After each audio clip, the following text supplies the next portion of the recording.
Expire हो गया है और आपको ये बताते हुए बेहद खुशी हो रही है कि आप बहुत बुरी तरह से फेल हो। Fail fail fail.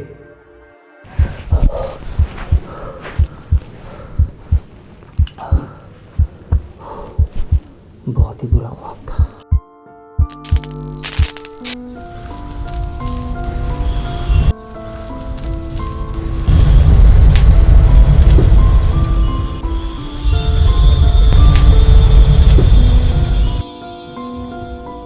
Second term अब सिर्फ 2 महीने दूर है। How well are you prepared? इस टाइम आपको ज़रूरत है एक ऐसे प्लेटफॉर्म की जो आपके सारे कॉन्सेप्ट, आपकी प्रॉब्लम और आपके क्वेश्चन को क्लियर करने में आपकी डेली हेल्प करे और साथ साथ आपकी एग्जामिनेशन प्रिपरेशन में भी आपकी सॉलिड तैयारी करवाए। प्लेटफॉर्म का नाम है फिलो। दोस्तों, फिलो एक ऐसा प्लेटफॉर्म है जो आपको 60 सेकेंड्स के अंदर कनेक्ट करता है इंडिया के 1% टॉप ट्यूटर्स के साथ, चाहे दिन हो या रात। यहाँ पर आपको मिलता है 1-to-1 पर्सनलाइज सेशन, जहाँ पर आप अनलिमिटेड क्वेश्चंस पूछ सकते हैं बिना किसी हेजिटेशन के, जब तक आप सेटिस्फाइड फील ना करें। तो अब चाहे बोर्ड एग्जाम की प्रिपरेशन हो या फिर IIT JEE नीट का एग्जाम, आप किसी भी टाइम अपने फेवरेट ट्यूटर के साथ कनेक्ट कर सकते हैं और अपने हर एक क्वेश्चन के कॉन्सेप्ट को और उसके सॉल्यूशन को अपने एक्सपर्ट की हेल्प के साथ क्लियर कर सकते हैं। और यही नहीं, फिलो आपको देता है अनलिमिटेड एक्सेस अपनी मॉक टेस्ट की लाइब्रेरी का, जहां पर आप जितने मर्जी चाहें मॉक टेस्ट सॉल्व कर सकते हैं। फिलो यूज़ करने के लिए बस ये सिंपल से स्टेप्स फॉलो कीजिए। गूगल प्ले स्टोर से या ऐप स्टोर से आप सबसे पहले फिलो एप्लीकेशन को डाउनलोड कर लीजिए। लिंक इस वीडियो के डिस्क्रिप्शन में भी दिया गया है। अपने फ़ोन नंबर से रजिस्टर कर लीजिए और उसके बाद अपने क्वेश्चन की फ़ोटो क्लिक कीजिए या फिर सिंपल से टाइप कर दीजिए और फिर 60 सेकेंड्स के अंदर ही फिलो आपको कनेक्ट कर देगा एक सब्जेक्ट एक्सपर्ट के साथ, जिसके साथ मिलकर आप उससे अपने सारे के सारे डाउट क्लियर कर सकते हैं। क्यों, है ना काम की चीज़। अच्छा, जानना चाहेंगे आप फिलो सब्सक्रिप्शन के स्टार्टिंग प्राइस बहुत ही कम है। कितने? मात्र 49 रुपये, only 49 rupees.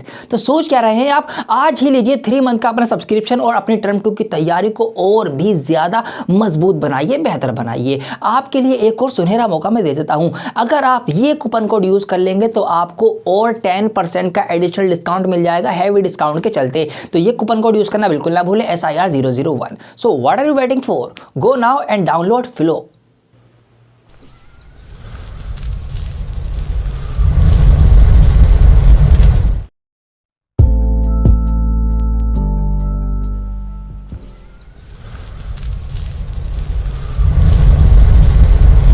Hello friends, welcome to your favourite channel dear sir.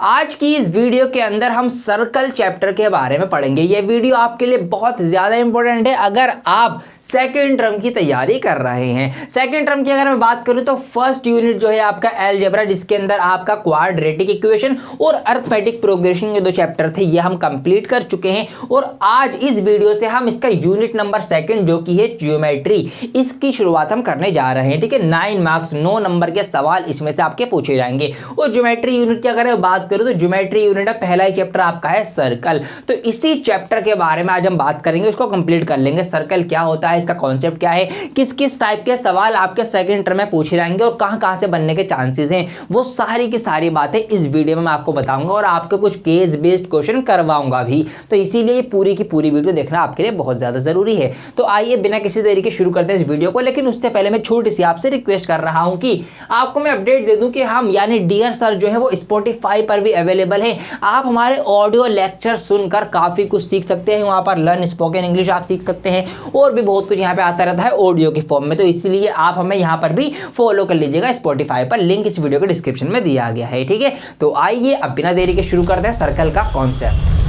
इससे पहले कि हम इस चैप्टर को स्टार्ट करें, कुछ तैयारी आपकी मैं करवा देता हूं। मतलब कुछ ऐसी बातें आपको मैं रिकॉल करवा देता हूं जो कि आपको पता होना चाहिए। ठीक है, ये पुरानी बातें हैं, हो सकता है आपके दिमाग से निकल गई हूं, तो पहले हम इनको फटाफट रैपिडली रिकॉल करेंगे। तो इसलिए मैंने पहली हेडिंग लगाई है यहाँ पर, some important terms related to circle के वृत्त से जुड़े हुए कुछ जरूरी बातें क्या क्या होती हैं, आइए जानते हैं। तो सबसे पहले ये रिकॉल करते हैं कि व्हाट इज अ सर्कल। एक सर्कल क्या होता है, किसे हम सर्कल कहेंगे, वृत्त कहेंगे। तो देखिए, वृत्त बहुत आसान है। लेट्स सपोज ये एक पॉइंट है, एक बिंदु है, कहीं पर भी कोई भी एक पॉइंट एक बिंदु हो सकता है, हम बना सकते हैं। बिल्कुल मैंने बना दिया। अब क्या करेंगे, अगर किसी एक पॉइंट से, देखिए अब मेरी डेफिनेशन पे ध्यान दीजिएगा, मेरे वर्ड्स पे ध्यान दीजिएगा कि किसी एक पॉइंट से बराबर फासला, बराबर दूरी, ये जो दूरी फासला है ये बराबर फासला है, बराबर दूरी रखते हुए उस पॉइंट के चारों तरफ, ठीक है, इस तरीके से ये मैंने बराबर फासला रखा और इस पॉइंट के चारों तरफ अगर हम एक ऐसी कर्व लाइन बना देंगे, क्या बोला मैंने कि किसी भी पॉइंट से बराबर फासला, बराबर दूरी रखते हुए जब आप उसके चारों तरफ एक ऐसी कर्व लाइन बना देंगे, कर्व बना देंगे, तो वो जो फिर फिगर निकल के आएगी उसको ही आप सर्कल कहते हैं। सिंपल एज दैट के सर्कल की डेफिनेशन है। किसी भी पॉइंट से बराबर फासला, बराबर दूरी रखते हुए आप अगर कोई ऐसी कर्व लाइन बनाएंगे उसके चारों तरफ, तो ऐसी जो फिगर बन के आएगी ये आपकी सर्कल कहलाएगी। इसी को आप वृत्त कहेंगे। अगर कोई आपको एग्जाम्पल दे रहा है कि एक रोटी गोल है वो सर्कल है, नहीं, गलत एग्जाम्पल है। रोटी कभी भी बिल्कुल ऐसी होती है क्या? बिल्कुल ऐसी तो नहीं होती ना। तो बिल्कुल ऐसी एग्जैक्ट कर्व फिगर, चूड़ी, हाँ अच्छा एग्जाम्पल है। चूड़ी को आप कह सकते हैं, चूड़ी एक सर्कल है, एक सर्कल की फिगर है। इनफैक्ट वो एक होलो सिलेंडर है। अगर आप और गहराई में जाएंगे तो सर्कल एक 2D फिगर है जिसको आप एक प्लेन पेपर पे या प्लेन सरफेस पे दिखा सकते हैं। ठीक है, इसको आप हाथ में लेकर छू नहीं सकते या ऐसे लेकर नहीं दिखा सकते। ये 2D फिगर है, ये एक प्लेन के ऊपर ही दर्शाई जा सकती है। जैसे यहाँ पर मैंने दिखाई है आपको कि एक पॉइंट से बराबर फासला, बराबर दूरी रखते हुए जब आप एक कर्व लाइन उसके चारों तरफ बनाएंगे तो ऐसी जो भी फिगर बनेगी वो आपकी सर्कल कहलाएगी। Simple as that. तो अब क्या क्या चीज़ें हैं सर्कल के अंदर उसकी हम बात करते हैं, किन किन चीज़ों के क्या क्या नाम है। हर चीज़ का एक नाम होता है।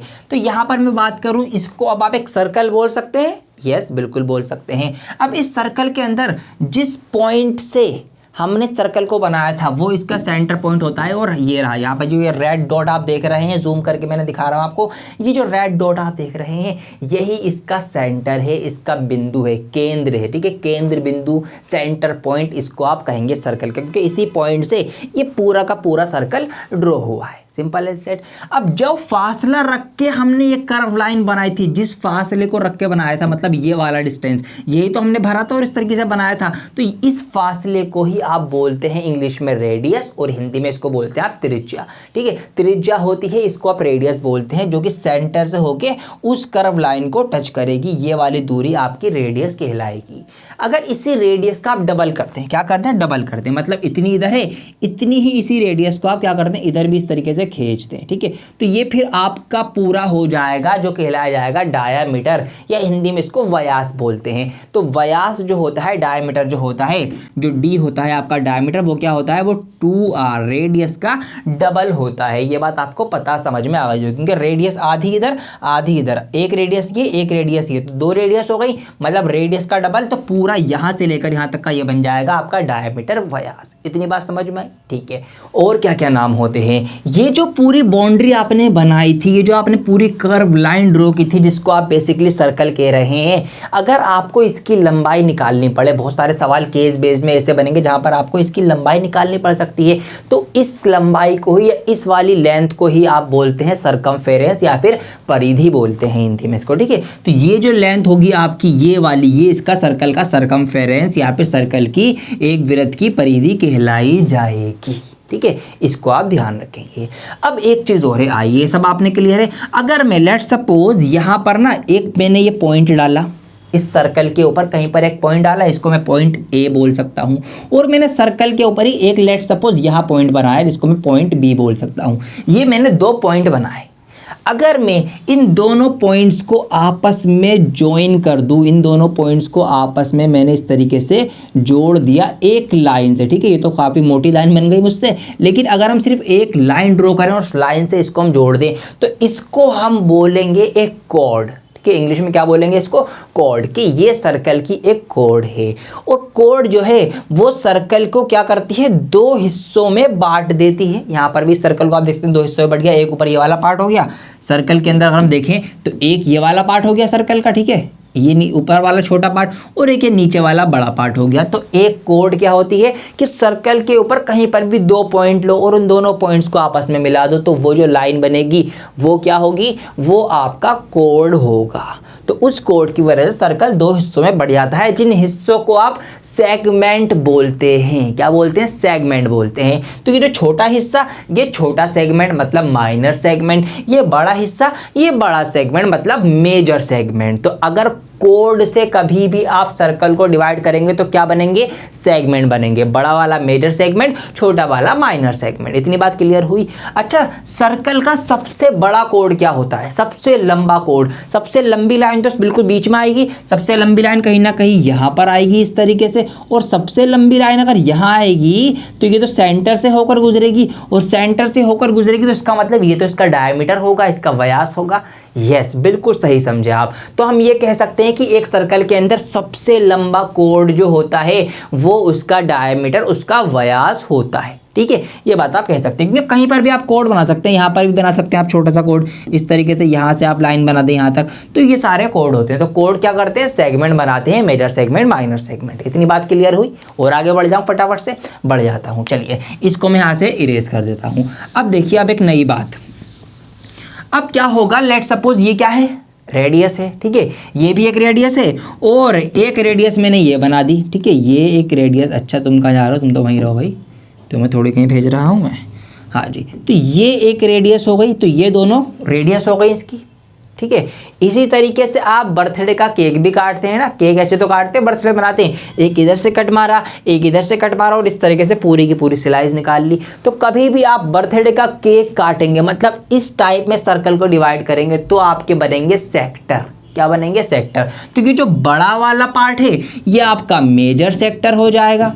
ठीक है, मेजर सेक्टर हो जाएगा, और ये जो छोटा वाला पार्ट है ये आपका माइनर सेक्टर हो जाएगा। ये बात आपको ध्यान रखनी है। तो जब भी हम एक कोड से सर्कल को भाग करते हैं तो सेगमेंट बनते हैं, जब भी हम रेडियस से सर्कल को भाग करते हैं तो क्या बनते हैं? तो सेक्टर बनते हैं। बड़ा वाला पार्ट मेजर सेगमेंट या मेजर सेक्टर, और छोटा वाला पार्ट मेजर माइनर सेक्टर या माइनर सेगमेंट। इस तरह से आपको ध्यान रखना है। कोड से डिवाइड होगा तो सेगमेंट, रेडियस से डिवाइड हो रहा है तो सेक्टर। इतनी बात आपको क्लियर हो गई? तो आगे बढ़ जाऊं। आइए अब आगे बढ़ते हैं। तो आइए दोस्तों, स्टार्ट करते हैं इस चैप्टर के कॉन्सेप्ट से, जहां पर आपको सबसे पहले सीखना है ये क्या है? ये टेंजेंट टू अ सर्कल, के किसी वृत्त पर स्पर्श रेखा क्या होती है, इसको मैं आपको बताता हूं। तो एक सर्कल की बात हो रही है, सबसे पहले हम एक सर्कल ड्रॉ करेंगे। तो यहाँ पर मैंने आपके लिए एक सर्कल यानी एक वृत्त बनाया। तो सर्कल क्या होता है? सिंपल सी बात है, आपको बहुत अच्छे से पता है कि सर्कल क्या है, कि किसी भी एक पॉइंट से, एक बिंदु से, ये आ गया इसका बिंदु, एक बिंदु से बराबर फासला है, बराबर दूरी रखते हुए जब हम उसके चारों तरफ एक कर्व लाइन ड्रॉ कर लेंगे तो वैसी फिगर जो बनेगी वो हमारी सर्कल कहलाएगी। तो ये एक सर्कल आ गया, ये इसकी रेडियस आ गई। ठीक है, इतनी बात हमको समझ में आ चुकी है। अब यहाँ पर हम देखेंगे टेंजेंट क्या होती है। तो मेरे प्यारे बच्चों देखिए, टेंजेंट एक ऐसी रेखा होती है, एक ऐसी लाइन होती है जो कि सर्कल से टच करके गुजर रही हो। सिंपल सी बात है। देखिए, इसका नाम से पहचानिए, इसका नाम क्या है? हिंदी में इसको बोलते हैं स्पर्श रेखा।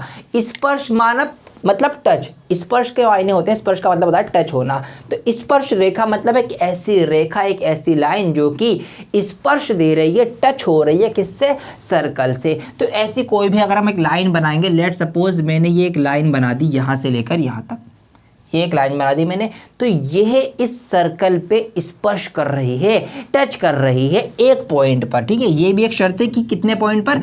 एक पॉइंट पर टच करे। तो ये यहाँ पर कहीं पर टच कर रही है। ठीक है, इस जगह पर। तो इसी को हम टेंजेंट कहेंगे। Simple as that. एक और लाइन ड्रॉ कर देता हूँ। लेट सपोज मैंने यहाँ से एक लाइन ड्रॉ कर दी, तो ये एक लाइन आ गई। तो ये भी आपकी क्या है? ये भी एक टेंजेंट है। इसको आप बाद में नाम भी दे सकते हैं अलग से। ठीक है, इसको आप नाम दे देंगे इस पॉइंट को, और यहाँ पर एक पॉइंट बना देंगे इसका, तो ये टेंजेंट हो जाएगी, टेंजेंट ए बी। इसी तरीके से इसने यहाँ पर इसको टच किया तो इसको मैं पॉइंट सी नाम दे देता हूँ, यहाँ पर इसको नाम देता हूँ डी, तो डी सी। तो इसका मतलब है टेंजेंट। Simple as that. क्या है टेंजेंट? टेंजेंट एक ऐसी लाइन होती है जो सर्कल को एक पॉइंट पर, कहीं ना कहीं एक पॉइंट पर स्पर्श कर रही होगी, टच कर रही होगी। तो ऐसी कोई सी भी लाइन आपकी टेंजेंट कहलाई जाएगी, जो भी सर्कल से टच होके गुजरेगी। तो टेंजेंट तो आपको क्लियर हो गया। इसी बात पे आप वीडियो को लाइक कर दीजिए कि टेंजेंट क्या होती है कि एक ऐसी लाइन, एक ऐसी रेखा जो कि सर्कल से वृत्त से स्पर्श होगी, टच होगी, वो आपकी टेंजेंट कहलाई जाएगी। जैसे कि यहाँ पे मैंने दोबारा से एक सर्कल बनाया और एक मैंने लाइन बनाई जो कि टच करके गुजर रही है सर्कल से, तो ये इसकी एक टेंजेंट होगी। अब देखिए, जिस पॉइंट पर ये टच होगी सर्कल से, या सर्कल और टेंजेंट जिस पॉइंट पर आपस में स्पर्श करेंगे, टच करेंगे, उस पॉइंट को बोलते हैं पॉइंट ऑफ कांटेक्ट। क्या बोलते हैं? Point of contact. क्यों बोलते हैं इसको ऐसा भैया? देखिए, ये एक पॉइंट है, और कैसा पॉइंट है? जहां पर दोनों आपस में कांटेक्ट कर रहे हैं। इस जगह पर दोनों आपस में कांटेक्ट हो रहा है, दोनों आपस में मिल रहा है इस पॉइंट पर, तो इसीलिए इस वाले पॉइंट को आप बोलेंगे पॉइंट ऑफ कांटेक्ट। सिंपल सी बात है, कोई भी इसमें बड़ा सा फॉर्मूला कोई ऐसी आपको लिखने की ज़रूरत नहीं है या फिर कुछ याद करने की ज़रूरत नहीं है। अब एक चीज़ मैं आपको और बताना चाहूँगा, यहीं लगे हाथों। देखिए, टेंजेंट की ख़ास बात होती है मेरे दोस्तों। टेंजेंट की क्या ख़ास बात होती है? टेंजेंट की ख़ास बात ये होती है कि टेंजेंट जो होती है ना, ये पॉइंट ऑफ कॉन्टैक्ट है। पॉइंट ऑफ कांटेक्ट पे एक टेंजेंट हमेशा ही रेडियस से 90 डिग्री का एंगल बनाती है। जी हाँ, रेडियस से अगर मैं इसका यहाँ पर एंगल देखूँ, मतलब इस लाइन को यहाँ पर इस तरीके से मैं मर्ज कर दूँ, मिला दूँ, ये यहाँ पर इस तरीके से, तो यहाँ पर एक 90 डिग्री का एंगल बनेगा। और ये सिर्फ इसी टेंजेंट के साथ नहीं है, हर एक टेंजेंट एक सर्कल पे जिस जगह पर वो टच होती है, सर्कल को स्पर्श देती है, छूती है, वहाँ से रेडियस से वहाँ पर एक 90 डिग्री का एंगल बनेगा। कोई सी भी टेंजेंट आप ले सकते हैं। आइए आपके लिए मैं एक टेंजेंट और बना देता हूं दिखाने के लिए। तो लेट सपोज ये मैंने यहाँ पर एक टेंजेंट बना दी, ये रही, ठीक है, जो कि यहाँ पर कहीं टच कर रही है। अब इसको अगर मैं यहाँ पर रेडियस से मिलाऊंगा तो इसको आप नापेंगे तो देखिए 90 डिग्री का एंगल बनेगा। तो ये सब जगह होगा, हर एक जगह पर यही होगा। पॉइंट ऑफ कांटेक्ट पर जो होगा हमेशा रेडियस से अगर हम देखें 90 डिग्री का एंगल बनेगा। ये बात क्यों रिपीट कर रहा हूँ बार बार मैं? क्योंकि ये सवालों में यूज होगी। कई सवालों में ऐसे यहाँ पर एंगल दे रखा होगा आपको, यहाँ का एंगल के दोनों लाइन आपस में मिल जाएंगी, दे रखा होगा आपको, तो आपको ये एंगल निकलवाया जा सकता है आपसे। अब आपको ये ध्यान में रहेगा कि हाँ, यहाँ पर 90 डिग्री का एंगल बनता है, या ये एंगल नहीं पता होंगे, इनमें से कोई सा एक दे रखा होगा, दूसरा निकलवा सकते हैं। तो इस तरीके से कई सारे सवाल आपके बन सकते हैं, तो इसीलिए ये चीज़ आपको याद होनी चाहिए। याद हो गई? आगे बढ़ जाऊं? आइए आगे बढ़ जाते हैं। तो दोस्तों, वीडियो को आगे बढ़ाते हुए हम एक्सरसाइज 10.1 स्टार्ट करने जा रहे हैं, और ये बहुत आसान हो चुकी है आपके लिए क्योंकि आपने बहुत कुछ सीख लिया है इससे रिलेटेड। यहाँ पर सवाल पे नजर मारिए, लिखा हुआ है how many tangents can a circle have, कि एक सर्कल की कितनी स्पर्श रेखाएं, कितनी टेंजेंट्स हो सकती हैं, मतलब एक वृत्त से, एक सर्कल से कितनी स्पर्श रेखाएं, कितनी टेंजेंट जो है वो गुजर सकती हैं, ये आपको बताना है। तो इसको मैं बहुत अच्छे एग्जाम्पल से आपको समझाता हूँ। आपने एवेंजर्स मूवी देखी होगी, आप थेनोस को भी जानते होंगे, बैगन जैसे कलर का गंजा सा एक विलन खतरनाक सा है ना। आपने डॉक्टर स्ट्रेंज को भी देखा होगा, उसको भी जानते होंगे। तो आप ये मान लीजिए कि थेनोस जो है वो एक सर्कल है, एक वृत्त है, और डॉक्टर स्ट्रेंज जो है वो स्पर्श रेखा है, टेंजेंट है। अब आप ये क्लिप देख लीजिए और आपका सारा आंसर आपको खुद ही मिल जाएगा।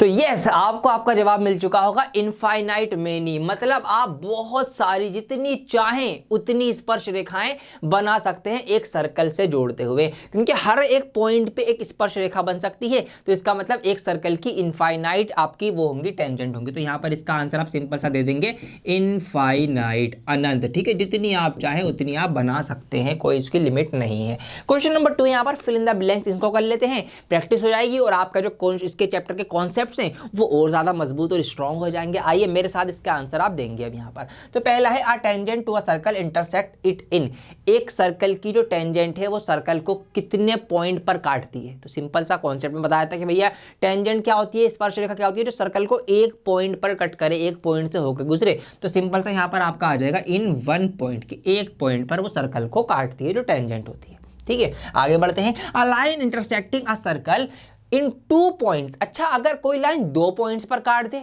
तो क्या जब भी वो टेंजेंट कहलाएगी? ये अपने आप में एक सवाल है। आइए इसका आंसर पता करते हैं। तो यहाँ पर आपके लिए एक सर्कल बना रखा है मैंने ऑलरेडी। अब हमने ये बात तो सीख रखी है कि अगर हम एक लाइन बनाए, ठीक है, लेट सपोज ये मैंने एक लाइन बनाई, तो ये इसकी एक टेंजेंट होगी। क्यों? क्योंकि ये इसको एक पॉइंट पर यहाँ पर टच कर रही है या कट कर रही है। ठीक है, दोनों बातें कह सकते हैं, ये तो एक टेंजेंट हो गई। अब लेट सपोज ये सवाल पूछा है कि अगर कोई एक ऐसी लाइन है जो सर्कल को दो जगह से कट करते हुए आगे निकल रही है, तो यहाँ पर आप देख सकते हैं एक जगह इसने सर्कल को यहाँ कट किया, एक जगह यहाँ पर कट किया, इंटरसेक्ट किया, तो क्या इसको भी हम टेंजेंट कहेंगे? क्या कहेंगे? नहीं, इसको हम टेंजेंट नहीं कहेंगे। अब इसका नाम बदल जाएगा। इस लाइन को कहा जाता है मेरे प्यारे बच्चों, क्या कहा जाता है? सेकेंड कहा जाता है, ठीक है, सेकेंड इसको हम कहते हैं, टी है ये, ठीक है, सेकेंड, या इसको आप छेदक रेखा भी कह देते हैं, हिंदी में इसका नाम है, आप पढ़ सकते हैं। तो यही सवाल हमसे पूछा है अब यहाँ पर कि a line intersecting a circle in 2 points, अगर 2 पॉइंट पर काटे तो वो क्या कहलाई जाएगी? तो फिर भैया वो टेंजेंट नहीं कहलाई जाएगी, फिर वो क्या कहलाई जाएगी? सेकंड कहलाई जाएगी। तो ये टेंजेंट है, ये आपकी सेकंड है, ये बात आप ध्यान रखेंगे, ठीक है। तो यहाँ पर हम लिख देंगे आंसर सेकंड, सिंपल सा आपका ये हो गया, ठीक है। आगे बढ़ जाते हैं। नेक्स्ट पॉइंट है आपका अ सर्कल कैन हैव, एक सर्कल में क्या हो सकता है? पैरेलल टेंजेंट एट मोस्ट, कितनी पैरेलल टेंजेंट बना सकते हैं? पैरेलल का मतलब क्या हुआ? पैरेलल का मतलब ऐसी दो टेंजेंट बनानी है जिनके बीच में इक्वल डिस्टेंस हो, इक्वल उनके बीच में डिफरेंस हो। अच्छा पीछे आ गए, तो आगे बढ़ जाते हैं। अब देखिए यहाँ पर एक सर्कल, इसको मैं दोबारा से एक काम करता हूँ, इसको मिटा देता हूँ और इसको भी हटा देता हूँ। अब हमारे पास ये एक टेंजेंट है, ये वाली जो लाइन है ये एक टेंजेंट है, सर्कल से होकर गुजर रही है, इसके पैरेलल बनानी है। देखिए पैरेलल कब बनेगी? जब इनके बीच में बिल्कुल बराबर डिस्टेंस होगा। तो इस जगह से कहीं मैं शुरू कर सकता हूँ टेंजेंट इधर, अब ये कहीं पैरेलल आएगी, ठीक है। अब मुझे दोबारा इसके पैरेलल बनानी है। क्या मैं और टेंजेंट बना सकता हूँ जो इसके पैरेलल हूँ? नहीं बना सकता, दो से ज़्यादा पैरेलल लाइन बन ही नहीं सकती। जी हाँ, क्योंकि अगर कोई सी भी तीसरी बनाऊंगा, लेट सपोज मैं इस पॉइंट से भी बनाने लग जाऊंगा ना यहाँ से, तो देखिए इनका पैरेललिज्म जो भी मतलब ये पैरेलल होने की शर्त खत्म हो जाएगी, क्योंकि यहाँ पर ये इनका डिस्टेंस कम हो जाएगा और आगे चलते चलते काट देंगे एक दूसरे को, तो पैरेलल नहीं रहेंगी। तो एक सर्कल के ऊपर सिर्फ दो ही टेंजेंट हम मैक्सिमम पैरेलल बना सकते हैं। अब वो कहीं पर भी बन सकती हैं। लेट सपोज आपने एक टेंजेंट यहाँ बना दी, ठीक है, ये इस पॉइंट से कट करती हुई यहाँ जा रही, ठीक है, तो इसके पैरेलल आप यहाँ से बना सकते हैं, दो ही बना सकते हैं इन केस, ये समझना है आपको। बस कुछ भी हो जाए, दो ही टेंजेंट आपकी बनेंगी, उससे ज़्यादा जो बनेंगी टेंजेंट तो बन जाएंगी लेकिन पैरेलल नहीं होंगी वो, ठीक है, ये बात ध्यान रखनी है आपको। यहाँ पूछा है लेकिन पैरेलल टेंजेंट होनी चाहिए, तो वो कितनी होनी चाहिए? वो कितनी हो सकती हैं? वो भैया सिर्फ कितनी हो सकती है? दो ही हो सकती हैं एट मोस्ट, बस, इससे ज़्यादा नहीं। The common point of a tangent to a circle and the circle is called, common point वही वाला पॉइंट जहाँ पर एक टेंजेंट और सर्कल आपस में जुड़ते हैं, कॉन्टैक्ट करते हैं, तो उस पॉइंट को क्या कहते हैं हम? पॉइंट ऑफ कॉन्टैक्ट, ठीक है, पॉइंट ऑफ कांटेक्ट कहते हैं। ये मैंने आपको बता दिया, यहाँ पर पॉइंट ऑफ कांटेक्ट आप यहाँ पर लिख देंगे अपनी नोटबुक के अंदर, ठीक है। तो ये तो याद ही हो गया होगा, लिखने की जरूरत नहीं है, अब कभी भी सवाल आ जाए पूछ लेना, कर देना। अगला है आपका question number 3, a tangent P Q at a point P of a circle of radius 5 centimetre meet a line through the centre O a point Q so that this is is length P Q. P Q की लंबाई बतानी, थोड़ा practical question आ गया, आइए try करते हैं इसको भी। तो देखिए इसको मैं थोड़ा छोटा कर देता हूँ सवाल को, अभी इसको मैं थोड़ा छोटा करके यहाँ ले आता हूँ, इस सबको मैं हटा देता हूँ क्योंकि ये तो आपको याद ही अब किसका क्या है, और इस लाइन को भी हटा देता हूँ यहाँ से। अब हमें क्या करना है? टेंजेंट पी क्यू और सर्कल ऑफ रेडियस 5 सेंटीमीटर, एक सर्कल बनाना है 5 सेंटीमीटर रेडियस का। तो आइए बना लेते हैं एक सर्कल, कहाँ से बनेगा? यहाँ से बनेगा सर्कल। तो यहाँ पर हमें एक रफली सब आइडिया से एक सर्कल बना लेते हैं। ये मैंने सर्कल बना दिया, ये इसकी आपकी वो आ गई, डॉट आ गई, ठीक है। अब देखिए यहाँ पर क्या करना है हमको, क्या कहा है हमसे? कहा गया है क्या? टेंजेंट पी क्यू, एक टेंजेंट पी क्यू गुजरी है, तो आइए गुजारते हैं eight a point P of a circle, एक सर्कल के ऊपर कहीं पर एक पॉइंट पी है। तो लेट सपोज यहाँ पर मैंने ये ले लिया पॉइंट पी और यहीं से अब रेडियस बनाऊंगा मैं, ठीक है, वो रेडियस कह रहा हूँ, टेंजेंट बनाऊंगा मैं। तो इस पॉइंट से मैंने ये टेंजेंट बना दी, रेड कलर की ही, यहाँ पर आप देख सकते हैं ये बन गई, ठीक है। इसको हम नाम दे दें टेंजेंट को पी क्यू, क्योंकि यहाँ पे पी क्यू नाम देना है हमें। ये रहा पी क्यू लिखा हुआ टेंजेंट पी क्यू, ये हो गई। अब आगे हमसे कहा गया है रेडियस जो है वो 5 सेंटीमीटर है, सर्कल की रेडियस मतलब यहाँ से यहाँ तक की जो ये रेडियस है, त्रिज्या है, ये आपकी है 5 सेंटीमीटर। और हमसे कहा गया है कि meets the line through the centre O, centre जो है इसका ओ है, ये हमने ओ नाम दे दिया। अब पॉइंट क्यू, अब ये जो क्यू पॉइंट है और ये ओ पॉइंट है, इन दोनों को मिला दिया गया। देखिए लिखा हुआ ना मीट्स द लाइन, एक लाइन के थ्रू ओ और क्यू को आपस में इस तरीके से मिला दिया गया है। और हमसे एक आ गया कि ओ क्यू जो है ये मिलके जो बना, ये पूरा 12 सेंटीमीटर का है, यहाँ से यहाँ तक 12 सेंटीमीटर है, ये हमको कहा गया हमसे। तो अब क्या निकालना है? लेंथ पी क्यू, हमको इस पी क्यू की लेंथ बतानी है, इस पॉइंट पी से पॉइंट क्यू तक की कितनी लंबाई होगी। अब बहुत आसान है, देखिए मैंने आपको बता रखा है कॉन्सेप्ट में ही पीछे बताया है कि यहाँ पर हर एक जो पॉइंट ऑफ कांटेक्ट होता है, मतलब जहाँ पर टेंजेंट सर्कल से टच करती है उस पॉइंट से अगर हम रेडियस को मिलाएंगे तो यहाँ पर हमेशा एक 90 डिग्री का एंगल बनेगा, एक राइट एंगल बनेगा। ये बात मैंने आपको बताई, इसी बात का हमको फायदा उठाना है। ठीक है, फायदा उठाना सीखो कॉन्सेप्ट का। फायदा कैसे उठाना, देखिए अब हम भूल जाते हैं कि सर्कल है कुछ भी नहीं। अब हमें ध्यान रखना है कि यहाँ पर ना एक ट्राइंगल बन रहा है, और ट्राइंगल भी कैसा बन रहा है, 90 डिग्री का, जिसके अंदर एंगल है। और अगर किसी भी ट्राइंगल के अंदर 90 डिग्री का एंगल हो, किसी भी त्रिभुज के अंदर 90 डिग्री का आपका कोण बन रहा हो, तो उसके अंदर हम पाइथागोरस थ्योरम लगा सकते हैं। जी हाँ, ठीक है ना। तो पाइथागोरस थ्योरम लगा देंगे इसके अंदर हम। अब पाइथागोरस थ्योरम क्या कहती है भैया, बहुत आसान है पाइथागोरस थ्योरम कि हाइपोटेनस का जो स्क्वायर होता है वो बराबर होता है परपेंडिकुलर और बेस के स्क्वायर के सम के, ये कहती है। तो यहाँ पर ये जो हाइपोटेनस सबसे लंबी साइड है, इसका स्क्वायर कितना है, 12 का स्क्वायर 144, तो यहाँ पर 144 144 आ जाएगा आपका। और ये जो आपका स्क्वायर है ये वाला 5 में 25, ये आपका माइनस हो जाएगा, तो यहाँ पर आपका 119 आंसर आएगा, और इस स्क्वायर की वजह से आपका रूट भी लग जाएगा। तो 119 रूट, जो कि इसका ऑप्शन नंबर डी है यहाँ पर, वो इसका सही आंसर है। रूट का 119 सेंटीमीटर, मतलब ये पी क्यू की लंबाई होगी ये आपकी रूट का 119 सेंटीमीटर होगी। माइनस क्यों, समझ में आ रहा है, क्योंकि बड़ी साइड में तो छोटी साइड माइनस करी तो हमारी ये वाली साइड निकल के आ गई। तो ऐसे हमने पाइथागोरस थ्योरम का यूज़ करना था। कई सारे सवालों में होगा जहाँ पे ट्रायंगल बन गया तो हम पाइथागोरस थ्योरम लगा सकते हैं अगर 90 डिग्री का एंगल उसके अंदर एक बन रहा होगा। तो इस तरीके से हमने इसका क्वेश्चन नंबर 3 कर लिया। 4 क्वेश्चन आपके लिए होमवर्क है, और इस तरीके से होमवर्क आप करेंगे और आपकी जो ये एक्सरसाइज है 10.1 ये कंप्लीट हो चुकी है। ठीक है, तो बहुत आसान लग रहा होगा आपको ये सबक। आइए आगे बढ़ जाते हैं आप 10.2 एक्सरसाइज के लिए। दोस्तों आपने क्वेश्चन नंबर 3 करके ना अपने पैर पर कुल्हाड़ी मार ली है। जी हाँ, मजाक कर रहा हूँ। मेरे कहने का मतलब ये है कि ये जो आपने सवाल सॉल्व कर दिया, आपने लेंथ बता दी, अब आपसे आपकी बुक यही करवाएगी। 10.2 एक्सरसाइज के अंदर इसी टाइप के आपको क्वेश्चन देखने को मिलेंगे। कहीं पर आपसे किसी रेडियस की लेंथ पता करवाई जा रही है, कहीं पर आपसे कोई डायमीटर पूछवाया जा रहा है, कहीं पर आपसे किसी टेंजेंट की लंबाई पता करवाई जा रही है, कहीं पर आपसे कोई सा एंगल पूछा जा रहा है, कहीं पर आपसे कुछ प्रूफ करवाया जा रहा है। तो ऐसे ही सवाल आपको देखने को मिलेंगे। तो इसके लिए आपको जितना मैंने अभी तक बता दिया, इसी सारी नॉलेज का यूज करते हुए आप 10.2 एक्सरसाइज भी स्टार्ट कर सकते हैं। कुछ भी और नया सीखने की आपको जरूरत नहीं है। तो मैंने लास्ट ईयर एक वीडियो बनाई थी सर्कल की, उसके अंदर 10.2 एक्सरसाइज सॉल्व भी करवा रखी है, आप वो वीडियो देख सकते हैं अगर आप एनसीईआरटी की बुक के क्वेश्चन समझना चाहते हैं।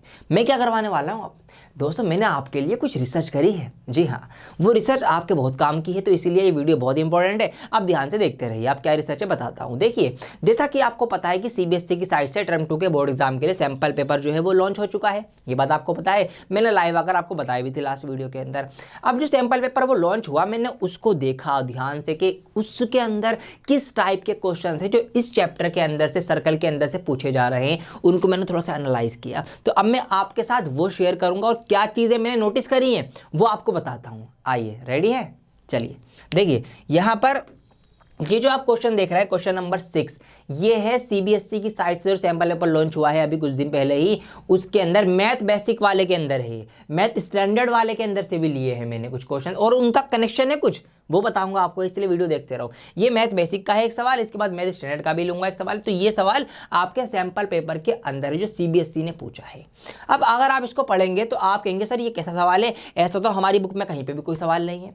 फिर मैंने आपकी एनसीईआरटी की बुक भी उठाई, मैंने उसको भी देखा, 10.2 एक्सरसाइज पे मैंने नजर मारी, तो मैंने ये पाया कि 10.2 एक्सरसाइज का जो क्वेश्चन नंबर 4 है, जो मैंने यहाँ पर लिया है, जो 4 नंबर लिखा हुआ है, ये आपकी एनसीईआरटी की बुक का क्वेश्चन नंबर 4 है। ये आपका जो सैंपल है वो सीबीएसई की तरफ से लॉन्च हुआ है, ये वो वाला क्वेश्चन है, और ये दोनों बिल्कुल सेम है।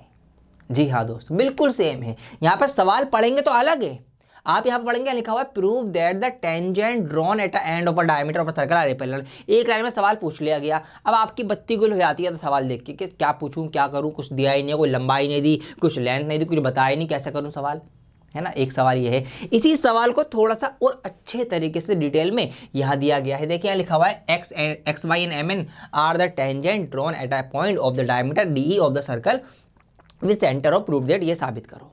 अब दोनों सवालों को आप समझिए। देखिए पहले सवाल जो आपकी बुक में है, आप कंफ्यूज होते हैं, आपने पढ़ा बुक वाला या आपने पढ़ा ये वाला, अब सवाल पूछ लिया एग्जाम में ऐसे, आप कंफ्यूज क्या यार हमने तो इसकी तैयारी करी थी, ऐसा सवाल तो आया नहीं, हमने तो देखा ही नहीं ना हमने कभी करा। तो दोस्तों सारा लैंग्वेज का खेल होता है, ऐसा कोई भी सवाल बाहर से आ ही नहीं सकता जो आपकी बुक में ना हो या आपकी बुक से कनेक्टेड ना हो या आपकी बुक के अंदर जो कॉन्सेप्ट यूज हुए उससे कनेक्टेड ना हो।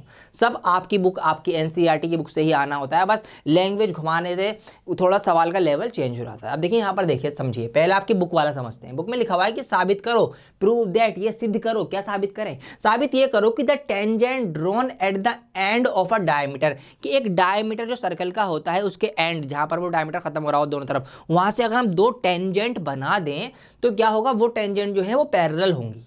ये साबित करो। समझ में आई बात? तो हम साबित ये करवाए जा रहे हैं कि अगर एक सर्कल के जो डायमीटर जहां पर एंड हो रहा है यहाँ और यहाँ पर, यहाँ से हम ऐसा करके दो टेंजेंट बना दें तो साबित करो कि ये टेंजेंट जो बनेंगी ये पैरेलल होंगी। ठीक है, अब सैंपल पेपर वाला सवाल पढ़ो। सवाल यहाँ लिखा हुआ है X Y and M N are the tangent. X Y और एम एन जो है ये दोनों टेंजेंट है at the point of the diameter D E. ये डी ई यहाँ से यहाँ तक ये पूरा व्यास है, ये डायमीटर है, इसके यहाँ पर और यहाँ पर जो एंड है ये वाला ई एंड और डी एंड, यहाँ से ये दोनों टेंजेंट टच हो गए, इनकी स्पर्श रेखा यहाँ से स्पर्श होकर निकल ली है, ये इनका पॉइंट ऑफ कॉन्टैक्ट है। ठीक है, ये बात लिखी गई है हमसे, ये सर्कल है, सेंटर ओ है। प्रूव दैट, ये साबित करो कि X Y parallel M N, X Y और एम एन जो है ये पैरेलल है, मतलब ये भी टेंजेंट है, ये पैरेलल है। अब बताओ कोई बात अलग है क्या इन दोनों सवालों में? नहीं ना, बिल्कुल सेम सवाल है। तो ये मैंने नोटिस करी यहाँ पे बात, इसलिए मैं यहाँ पर ये सवाल आपको करवा देता हूँ। आपका सैंपल पेपर का भी सवाल सोल्व हो जाएगा और आपकी एक्सरसाइज का भी सवाल सोल्व हो जाएगा। एक तीर से मैंने यहाँ पे दो निशाने लगा दिए। चलिए करते हैं। अब कैसे करेंगे? सवाल ये उठता है कि प्रूफ करने वाले क्वेश्चन को दिक्कत होती है आपको करने में, सर प्रूफ कैसे करूँ, कुछ फाइंड करना हो तो ढूंढ लूंगा मैं, लेकिन प्रूफ कैसे करूँ? देखिए आइए करते हैं। जो गिवन दे रखा है पहले आप वो चीज़ें लिखेंगे, हमेशा सवाल हुए तो शुरुआत होगी सवाल की। तो यहाँ पर गिवन लिखा हुआ है हमारे पास कि X Y and M N, X Y और एम एन जो हैं ये क्या है, ये are the tangent, are the tangents, ठीक है, ऑफ द सर्कल, ठीक है, of the circle with centre O. ठीक है, जिस सर्कल का सेंटर ओ है उसकी ये दोनों टेंजेंट है। ठीक है, और जहाँ पर टच कहाँ पे कर रही है ये भी आप लिख सकते हैं, डी और ई पर ये रेस्पेक्टिवली टच कर रहे हैं। ठीक है, हम ये भी लिख सकते हैं, तो tangent X Y and M N ये दोनों जो है इंटरसेक्ट द सर्कल। ठीक है, सर्कल को इंटरसेक्ट कर रही हैं, सर्कल को टच कर रही हैं, या पॉइंट ऑफ कांटेक्ट इनका, ठीक है, कुछ भी लिख सकते हैं लैंग्वेज आप, कि इनका पॉइंट ऑफ कांटेक्ट जो है या फिर टच कर रहे हैं सर्कल को इंटरसेक्ट कर रही है, circle intersect circle eight point D and E respectively. ठीक है, डी एंड ई रेस्पेक्टिवली, मतलब ये तरतीबवार, ठीक, क्रम अनुसार, मतलब डी पहले है तो डी एक्स वाई डी को कर रहा है और एम एन जो है वो ई को कर रही है, इस तरीके से ये हमको पता है। ठीक है, अब यहाँ पर हमें ये बात पता है, वो वाली बात ले आओ 90 डिग्री वाली, कि हमेशा जो पॉइंट ऑफ कांटेक्ट होता है रेडियस से अगर हम उसको मिलाएंगे तो यहाँ पर टेंजेंट से 90 डिग्री का एंगल बनता है, ये बात हमको पता है। तो ये बात आप लिखेंगे। सिंस, रीज़न देने के लिए भी सिंस का यूज़ होता है। ठीक है, इंग्लिश आपने पढ़ी होगी थोड़ी बहुत हमारे चैनल से। तो सिंस रीज़न देने के लिए हम रीज़न दे रहे हैं। क्या रीज़न दे रहे हैं? कि सिंस, क्योंकि क्या, क्योंकि ये जो डी ई है, ये पूरा जो डी ई है ये हमारा परपेंडिकुलर है किसके ऊपर, ये डी ई परपेंडिकुलर है इस एक्स वाई के ऊपर। ठीक है जी, ये मैंने लिखा। और सेम यही डी ई जो है, अगर इसी लाइन को परपेंडिकुलर मानेंगे नीचे से, अब एम एन इसके ऊपर भी तो परपेंडिकुलर खड़ा हुआ है, ये जैसे ऊपर खड़ा हुआ है इसके ऊपर, ऐसे यहाँ खड़ा हुआ है, तो यहाँ पर ये एम एन पर भी आपका क्या है, परपेंडिकुलर है। अब जब ये परपेंडिकुलर है तो 90 डिग्री का एंगल बन रहा होगा, तो हम यहाँ पर अब लिखेंगे नीचे कि अब इस वजह से क्या होगा, इस वजह से ये होगा angle M E D, angle M E D, ये एंगल एम ई डी जो है वो बराबर है एंगल किसके, ई डी वाई, इस वाले के, ये एंगल इसके बराबर है। ठीक है, या इसके बराबर है, किसी के भी बोल सकते हो आप, एंगल ई डी वाई। ठीक है, अब ये हो गए आपके अल्टरनेट एंगल। कौन से एंगल हो गए? अल्टरनेट एंगल आप इनको बोलते हैं। अब यहीं से आपका सवाल खत्म हो जाता है पूरा। अगर दो एंगल अल्टरनेट वाले बराबर हो जाएं, ठीक है, बराबर हो जाएं, तो इसका मतलब ये है कि जिन लाइनों से वो एंगल बने हैं ना, वो लाइंस पैरेलल हैं, जब भी वो एंगल बराबर होंगे। जी हाँ दोस्तों, क्योंकि जब भी तो बराबर होंगे। देखिए लेट्स सपोज ये एक लाइन है, एक लाइन है, अब यहाँ पर मैंने एक लाइन बना दी। अब ये एंगल जो होगा, ये वाला एंगल इधर वाले एंगल के बराबर होगा, इस वाले के। ठीक है। और इस साइड वाला एंगल इस साइड वाले के, इनको एंगल अल्टरनेट एंगल बोलते हैं, ठीक है, जेड वाले एंगल। तो इसीलिए मैंने यहाँ के लिए इधर का एंगल लिया है, इधर का नहीं लिया, तो इधर वाले के लिए इधर का लिया जाता। तो ये आपके जेड वाले एंगल होगा, तो ये हमेशा बराबर होते हैं। कब बराबर होंगे ये? जब ये दोनों लाइंस पैरेलल होंगी। अब हमें दिख गया भैया कि जब ये एंगल ये MED, ठीक है, ये रहा MED, मतलब यहाँ पर ये, और फिर ये EDY ये वाला, जब ये बराबर होगा तो इसका मतलब क्या है? इसका मतलब ये है कि भैया XY जो है वो पैरेलल है MN के, ठीक है, हैंस प्रूफ्ड। और ये हमने यहाँ पर बात को प्रूफ कर दिया है। तो ये सवाल आपका सैंपल पेपर के अंदर था। ऐसा एक सवाल प्रूफ का आपको ज़रूर देखने को मिलेगा। तो समझ में आ गई बात, गिवन से स्टार्टिंग करनी है और जो मैंने सिखा रखा है कॉन्सेप्ट वही यूज़ हुआ है, उसी से हमने सारी बातें प्रूफ कर दी। तो ये सवाल आपका आएगा 2 नंबर का, ठीक है। मतलब इतना सब कुछ करने के लिए आपको 2 नंबर मिलेंगे, लेकिन 2 नंबर बहुत होते हैं और वो कब आएंगे? जब आपके कॉन्सेप्ट क्लियर होंगे। इसीलिए आप इस चैनल को सब्सक्राइब कर लें, वीडियो को लाइक कर दें ऐसे ही कॉन्सेप्ट को सीखने के लिए। अब आइए एक सवाल दिखाता हूँ मैं आपको स्टैंडर्ड मैथ्स का। अब ये जो सवाल मैंने लिया है ये मैथ स्टैंडर्ड वाला जो सैंपल पेपर लॉन्च करा है CBSE ने, ये उसके अंदर क्वेश्चन नंबर 3 आपको दिख जाएगा, 2 नंबर का ये सवाल है, टेंजेंट से रिलेटेड ही। देखिए ये तो मैंने एक एक सवाल करवा रहा हूँ, इनके और बड़े मार्क्स के जो क्वेश्चन आएंगे आपके 4 मार्क्स के 6 मार्क्स के, उसके अंदर भी टेंजेंट के क्वेश्चन हैं। जी हाँ, तो इसीलिए वो वाले क्वेश्चन आपको जब सॉल्व कराऊंगा जब मैं सैंपल पेपर का सॉल्यूशन कराऊंगा, क्योंकि भाई एक वीडियो और आई है आपके आगे जिसमें मैं सैंपल पेपर बेसिक वाला ही पूरा सॉल्व करवाऊंगा और स्टैंडर्ड वाला ही पूरा का पूरा सॉल्व करवाऊंगा। तो इसीलिए आप हमारे चैनल को सब्सक्राइब करके रखें ताकि आपको जब वो वीडियोज़ आएँ तो आपको उसके बारे में पता चल जाए, ठीक है।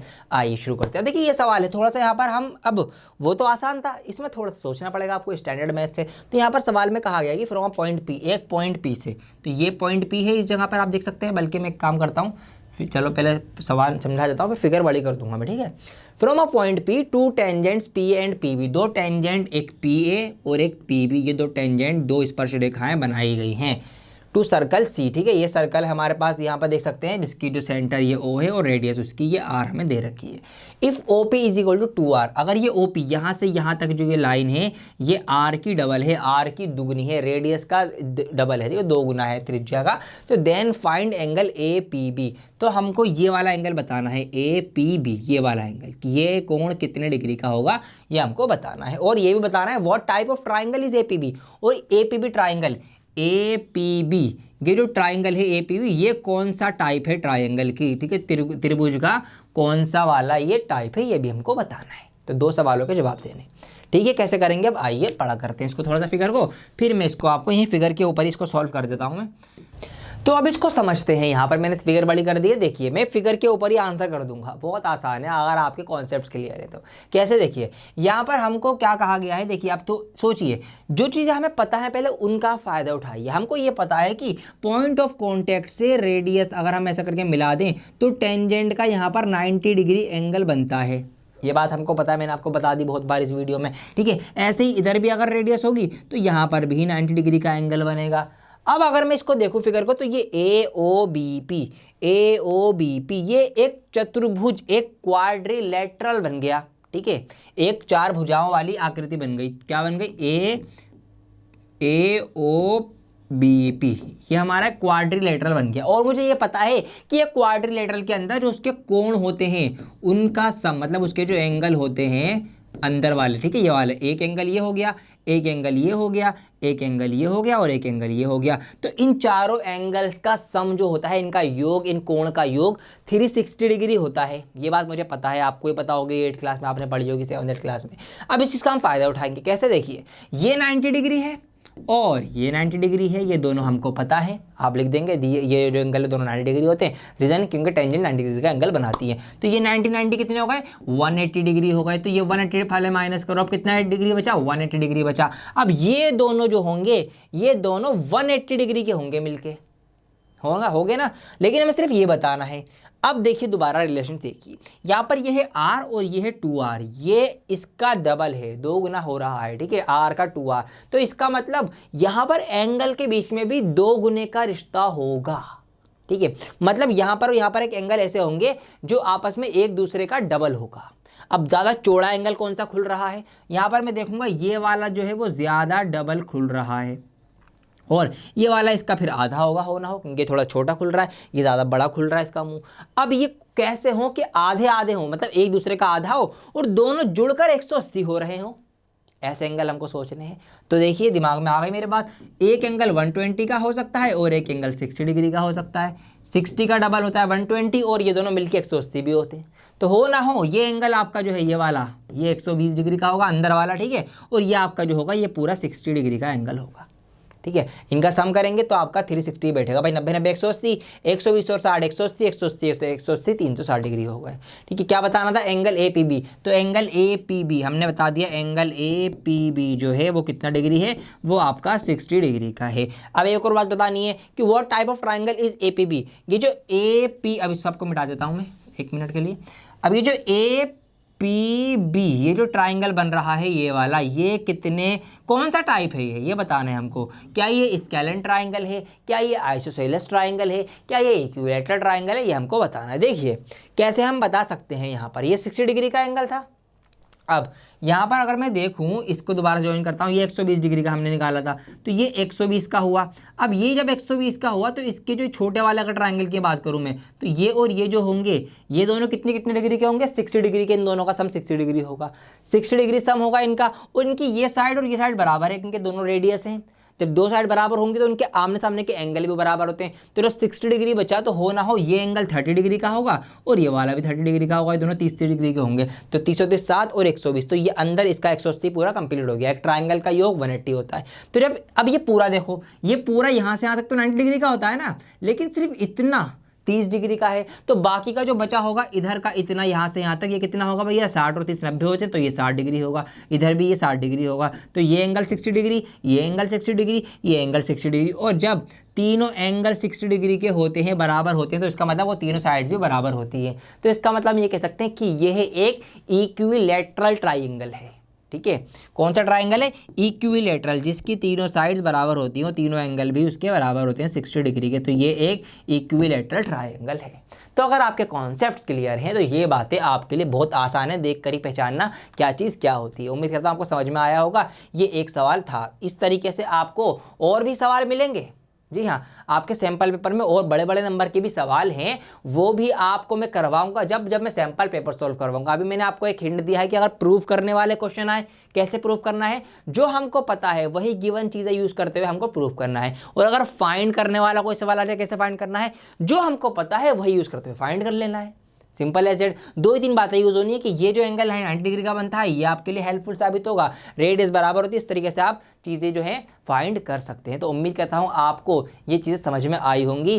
प्लीज़ इस वीडियो को आप लाइक करिए। मैं आगे आने वाली और वीडियोज़ में आपको बहुत अच्छे से सैम्पल पेपर सॉल्व करवाने वाला हूँ। मैथ बेसिक का भी, मैथ स्टैंडर्ड का भी आपको रिविजन कराने वाला हूँ, और चैप्टर जो आपके रह गए वो भी कंप्लीट करवाने वाला हूँ टर्म 2 के लिए। और इस तरीके से आपकी पूरी की पूरी तैयारी करवाना चाहता हूँ मैं, और मैं इसको करवा कर ही आपके साथ रहूँगा। आपको पूरी तैयारी करा के ही आपके बोर्ड एग्जाम में भेजने वाला हूँ। तो इसीलिए मेरे साथ आप जुड़े रहें इस चैनल के जरिए, ठीक है। हमारे जो फेसबुक और इंस्टाग्राम के पेज हैं उसको आप फॉलो कर लीजिए। आपको वहाँ पर अपडेट्स मिलती रहती हैं, कौन सी वीडियो आ रही हैं, क्या चल रहा है, बिहाइंड द सीन्स क्या है, क्या हम लाने वाले हैं, वो सब चीज़ें हैं। और स्पॉटिफाई को आप फॉलो, वहाँ पर फॉलो कर लीजिए ऑडियो लेक्चर्स के लिए, और फ्लो एप्लीकेशन को डाउनलोड कर लीजिएगा अपने डाउट्स वगैरह क्लियर करने के लिए, ठीक है। कोई भी क्वेश्चन समझना हो, कुछ भी पूछना हो, वहाँ पर लाइव टीचर आपका कनेक्ट हो जाएगा, वहाँ से आप डाउट क्लियर कर सकते हैं। तो हर तरीके से आपके लिए बहुत सारी आराम है।